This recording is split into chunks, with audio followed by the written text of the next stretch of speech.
The early December frost bit the air in Harrisburg, Pennsylvania, in 2025, curling around a courthouse lawn where a crowd pressed against a backdrop of bare elms and a weathered podium draped with a Justice Prevails banner. The scene crackled with restless energy cops in heavy coats, their badges glinting dully. Retirees clutching coffee cups, their breath fogging in the chill. Parents with kids bundled in scarves, their murmurs weaving through the crunch of dead leaves. They'd gathered on this frozen patch to hear Bill Barr, the former Attorney General, whose tailored overcoat and deep voice turned the quiet lawn into a crucible of charged anticipation. The space, usually a somber stretch for legal VY gills, pulsed tonight, the distant hum of traffic blending with the scrape of boots on icy grass. Barr's words boomed over the rustling law. Order, restoring America's spine, his hands chopping the air like a judge's gavel, his gray beard bristling with resolve. The crowd cheered unevenly, some clapping with fierce loyalty, others shifting with quiet unease, their applause a jagged rhythm against the winter dusk. Beyond the elms, the Susquehanna River glinted faintly, but near the front, a small figure stood rooted, her chestnut braids swaying, a glint of quiet fire sparking beneath her green IESO whisper against the storm. 7-year-old Hazel balanced on a step stool she'd dragged from her mom's car, her sneakers crunching frost, a faded teal backpack slung over her shoulders. Her striped sweater in gray against the muted sprawl of wool and denim glowed soft in the dimming light. Beside her, her Momo wiry woman with a knit cap and chapped hands kept her gaze on Barr, her fingers twisting a scarf, her lips tight with a mix of pride and worry. Tucked in Hazel's backpack wasn't a toy or a snack, but a dog-eared sketch pad, its pages a chaotic scribble of orange marker houses, hearts, questions she'd scrawled under the flicker of a kitchen light. "You don't need to speak up, sweetie," her mom had murmured as they'd left their row house that evening, the door slamming shut, her voice rough with strain. "He's loud too loud." But Hazel's eyes had narrowed, her grip tightening on her backpack until her knuckles paled. "I gotta ask," she'd said, and her mom had seen a spark in her she couldn't dim, a spark lit by a promise she couldn't forget. 2 months ago, Hazel's world had shifted. Her neighbor missed her. Joan, 60, with a warm laugh and a knack for fixing bike shed come back after a protest turned ugly. Locked up on charges her mom called unfair. She'd overheard her mom and the block's tenants at the stoop, their voices low over mugs. Barr said law's the line, but it's crucian good folks. One had hissed, "Jones ain't hurt nobody," and he's still gone. Hazel had sat on her bed that night, staring at the cracked wall, wondering why the man on TV bragged about justice when missed her. Jones's porch stayed empty. Her mom's story saw fairness building trust, of leaders who stood for right clashed with Mr. Jones's silence, the way her mom's hand shook when she spoke of the system. She'd started sketching in that pad stick figure neighbors, question marks then words, short and fierce, until they shaped the one she carried now, a challenge she'd hurl straight at Barr's boots. Barr powered through his speech with a magistrate's GRA-VY task rule of law, public safety, stopping the radicals, his overcoat flapping as he nodded, pulling sharp cheers and scattered claps. He spoke of protecting our communities, of upholding justice, his voice a relentless thud of certainty. Hazel watched, her stillness eerie amid the restless crowd, her fingers tracing her backpack's worn strap, her eyes tracking Barr's every move, the way his hand slashed, the way his nod stayed firm, a wall she couldn't climb. The crowd stirred, some wah-vy-ing signs with fervor, others slumping against trees with a fatigue born of hard years and broken vows. A cop in the back adjusted his belt, grumbling about overtime. A retiree beside him hugged her cup, her sigh thick with frost. But Hazel stood like a fox, her breath shallow, her pulse racing as she waited for her chance. The moderatora stocky man with a megaphone and a nervous cough opened the floor, and the lawn surged to life. Hand shot UPA clerk barking about taxes, his growl thick with ink. A teacher asking about funding, her tone sharp. A granddad fussing over Social Security, his voice quaking as he stood. Barr fired back with loud, measured precision data on arrests, swipes at soft-on-crime Dems, a nod to Pennsylvania grit. The crowd clapped thinly, some whooping, others trading looks that whispered doubts unvoiced, his answers stern but shallow, like ice without depth. Hazel's mom glanced at her, her scarf slipping as she whispered, "You sure, Hazel?" But she shook her head, her braids bouncing, and stepped off the stool with a crunch that sliced the drone. She pushed forward, her sneakers grinding frost, her steps sure as she threaded through the maze of knees and coats to the mic. The crowd didn't notice at first, their focus still on Barr's latest jab something about anarchist mobs, but then heads turned, eyes narrowing as this tiny figure emerged. Whispers flared, "Who's that kid? What's she got? She's awful little." Their voices a low hum that swelled as she reached the front. She stood there, dwarfed by the mic, her teal backpack a shield against the tide of stares. The moderator hesitated, his megaphone dipping, his mouth twitching to intervene, but Hazel raised a small hand, seizing her moment with a quiet nerve that stilled the lawn. The chatter died, a taut hush falling like snow on the elms, every rustle and cough swallowed by the silence. Barr paused, his head cocking, his stern gaze softening with a flicker of curiosity as he leaned forward. "Well, hello there, young lady," he said, his tone warm but patronizing, a faint smile tugging his lips. "What's on your mind?" Hazel unzipped her backpack, pulled out her sketch pad, flipped to a page marked with a heart, and took a deep breath. "Mr. Barr," she began, her voice soft but a blade. "You say justice keeps us safe, so why's Mr. Jones locked up for nothing?" The words hit like a gust through branches, clear and cutting, splitting the quiet with a truth too bare to dodge. Barr's smile vanished, his eyes widening, his hands freezing mid-gesture as the crowd sucked in a sharp, ragged breath. His face, a fortress of law and order, faltered shock etching lines across his brow, unease flashing in his stare, a crack he couldn't hide in that instant. A 7-year-old had left him stuttering. The silence stretched, crisp and heavy, a storm brewing on the Harrisburg lawn as Hazel's question lingered, its innocence slashing through Barr's rhetoric. It wasn't just a kid's wonder, it was a splinter of reality piercing his platform's core, a plea scratched in marker that demanded more than dogma. The elms creaked faintly, casting stark shadows across the frost, as if the lawn itself braced under the weight of her words. Barr stood pinned, his fingers twitching at his sides, his polished shell buckling under a gaze he hadn't steeled himself for in any courtroom or cable hit. His eyes flicked to the crowd hunting for an anchor, grasping for ground then locked back on Hazel, who stood steady, her sketchpad clutched like a shield, its orange scrawl a quiet shout against the wrong she couldn't unsee. The lawn's hum faded, every rustle of a coat, every clink of a cup, every stifled breath drowned by a silence that pulsed with her challenge. This wasn't a lawyer's barb or a pundit's trop, it was a little girl's truth, its clarity a spotlight on a man who'd built his name on justice, and it stung sharper than he could bear. Hazel didn't waver. Her sneakers stayed rooted, her green eyes unflinching, daring Barr to answer not with lectures, but with something real. Her mom sank lower beside the stool, her cap slipping as she clutched her scarf, torn between pride and fear for the storm her daughter had unleashed. Whispers sparked, "She's got him good. What's he gonna say?" Kids got guts, their voices a low buzz that flared and hushed as the moderator waved them down, his megaphone trembling like ice in a gale. Barr cleared his throat, a harsh stammer breaking the stillness. That's, his voice faltering, stripped of its courtroom boom, the control fraying into something shaky. The crowd leaned in, their bodies a ripple of tilted heads and wide eyes, sensing a fault line in the man who'd ruled the law, a fracture that deepened with every stutter he couldn't smooth.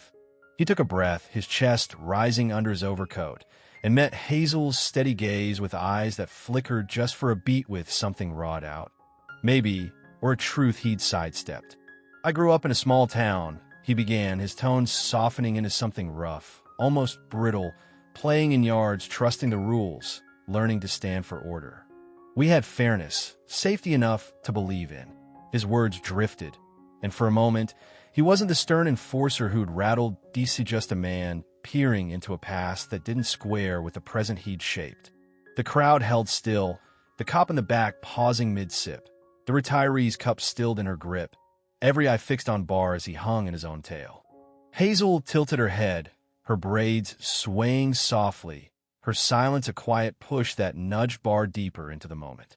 "I've got grandkids, little ones like you," he went on, his voice steadying but edged with a quiver he couldn't mask. "They're my Joran and Wild, skin questions. But last year," he stalled, his throat bobbing as he swallowed hard, his hands clenching the podium until the wood creaked. "My neighbor and old friend, Tom, got tangled in a case I'd pushed, a crackdown I'd signed off on. He was a good man, caught in the gears. I told myself it was the system, thought my logic held. But hearing you, Hazel," his voice cracked, a sharp snap that rang across the lawn, and he looked away, blinking fast against the shine in his eyes, his stern mask slipping as he grappled to hold it together.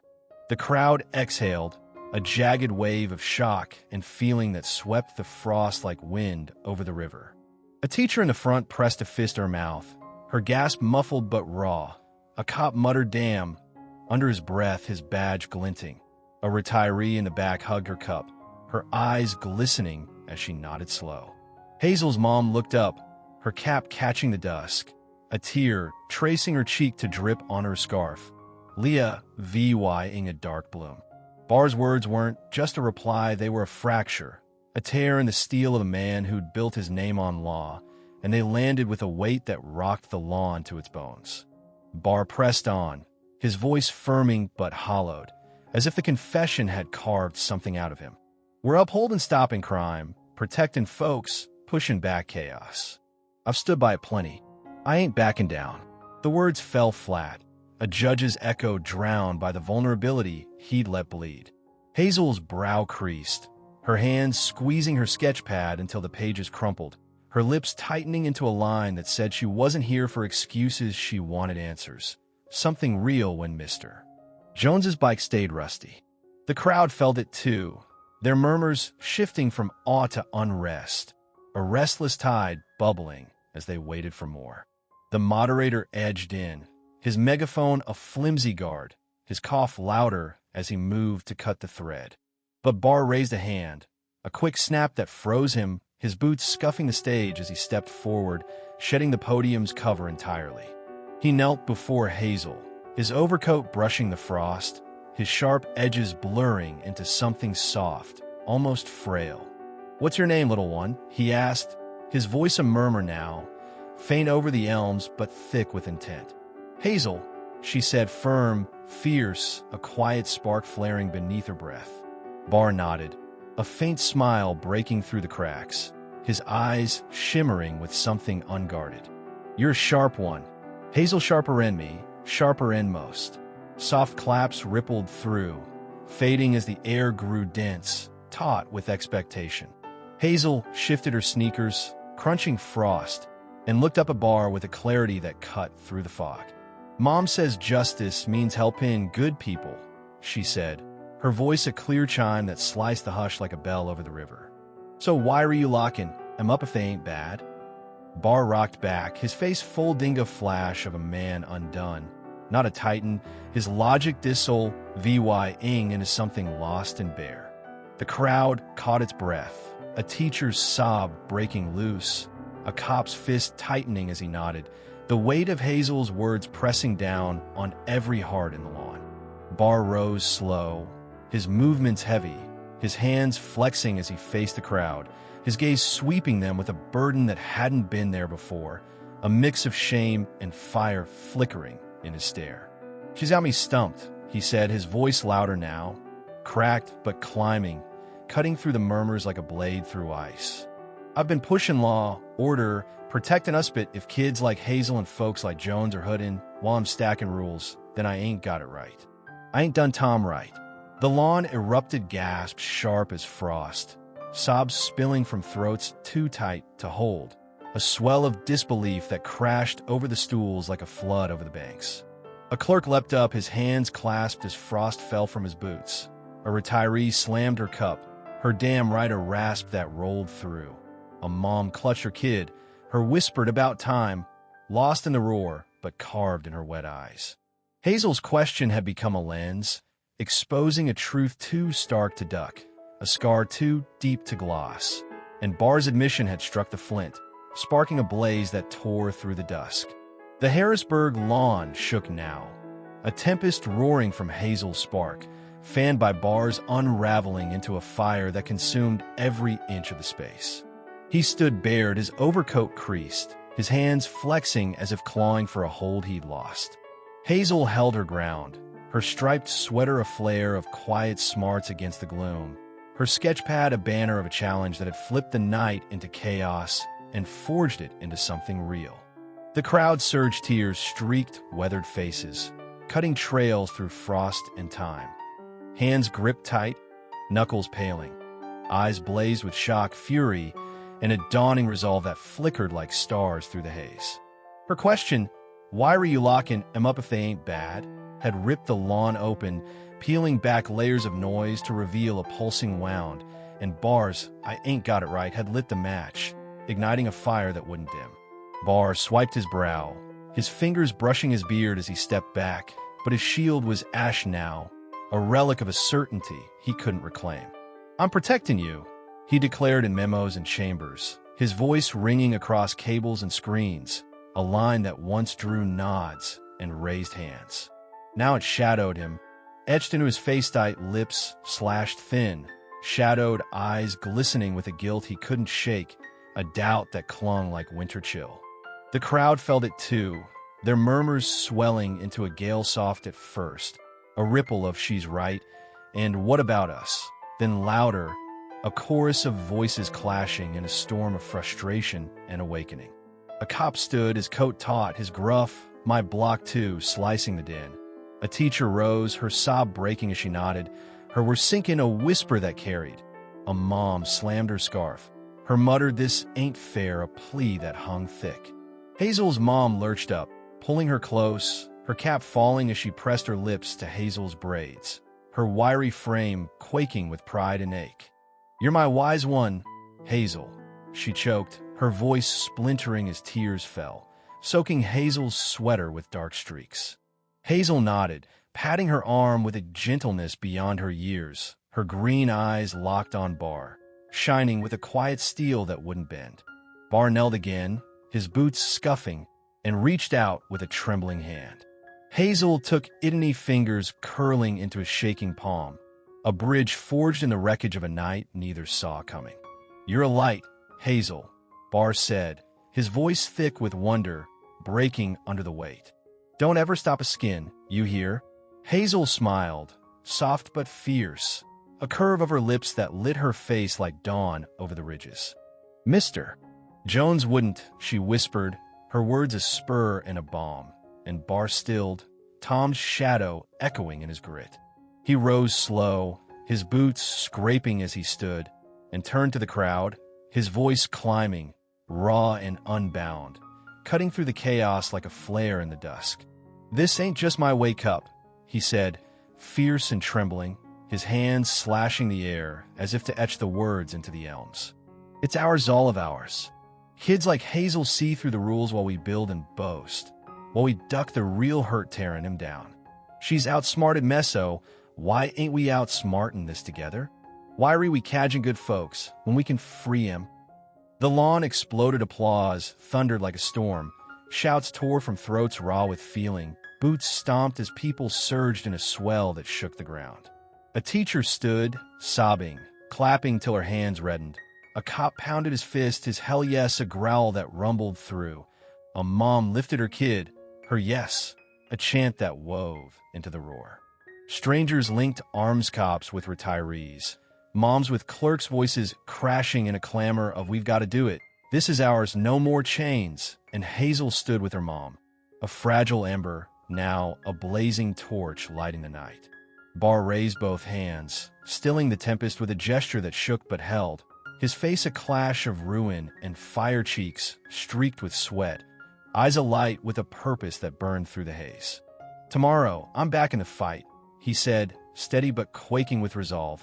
Not just to preach, I'm sitting with kids like Hazel. Families like yours, cops, workers, all of you we're sorting this out together. Justice ain't cages, it's truth we live, and I'll be damned if I don't start now. The crowd roared, a wave lifting the sky collapse sharp as thunder, cheers ragged with hope, tears streaming down, faces raised in defiance and unity, and Hazel's mom hoisted her up, her striped sweater soaring as she waved her sketch pad like a flare against the dark. People stood bound by a shared scar, a fragile hope flaring into something fierce, their applause a vow to rise, to face, to fix. As Barr stepped back, his shoulders slumped but his eyes blazing, the lawn pulsed with a truth that wouldn't fade. A 7-year-old had undone a titan, not with cunning, but with a question too pure to dodge. "Thank you, Hazel," he said, lost in the din, "for showing us up." Hazel nodded, braids bouncing, and whispered to her mom, "Mister, Jones be proud, right?" She hugged her tight, tears soaking her sweater, her voice a broken sob of love. "So proud, sweetie, so proud," he'd cheer. The lights dimmed, but the fire held. People lingered, plotting, changed, a community forged in a little girl's smarts, her voice echoing beyond the elms to a nation watching. If a 7-year-old could pierce the noise, so could we.